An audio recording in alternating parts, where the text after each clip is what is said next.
tonight, President Biden revealing he now requires a medical device to get a good night's sleep. Here to talk about that is Dr. Aarti Grover, medical director of the Center for Sleep Medicine at Tufts Medical Center. Good to see you, doctor. Hey, doctor. And right off the top, let's be clear, the president's not your patient, right? He is not my patient. He is not your patient, but you have treated a lot of people with the same condition that the president has, and it's sleep apnea. So how is it diagnosed? So sleep apnea is a very underdiagnosed disorder. It affects roughly 30 million Americans.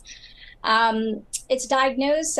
We usually do a sleep study, and nowadays the studies are you can do a home sleep test or a study in the sleep center. Okay. Well, we learned. Okay. Well, we learned this week that President Biden now sleeps with that CPAP machine. So what does what does that tell you about the symptoms? Mm-hmm. I was so excited to read about this, and it put a grin on my face when I read he's actually using his CPAP machine. CPAP is a continuous positive airway pressure. That's what it stands for.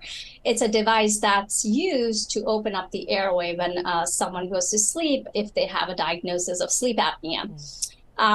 It just tells me that, again, we use CPAP or continuous airway pressure for all of our patients with sleep apnea. It's a gold standard of treatment. And it doesn't tell me exactly, if this disease is mild or severe, but we know that he probably has sleep apnea. And just to tie it all together, we mentioned just before the break, you could see the marks on the president's face from wearing it. So hence it was a reveal that he was. But I want to go back to something you mentioned, Doctor. As you mentioned, sleep apnea is often underdiagnosed, and perhaps there are some that think maybe only 6 million have it. It might be, like you said, as many as 5 times that. So what do you want people and their families to know about not getting treated?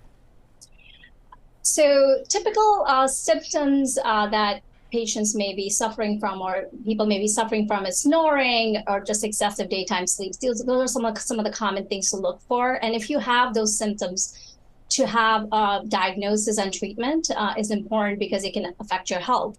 And that's what we worry about. Because there's a lack of oxygen during sleep in someone who has this disorder, we want to treat these people in order to prevent future events like high blood pressure, heart disease, strokes. Those are some of the major things we worry about as physicians. All right, Dr. Aarti Grover, we thank you so much for your time and your expertise on this. Thanks, Doctor. Great to see you. Take care.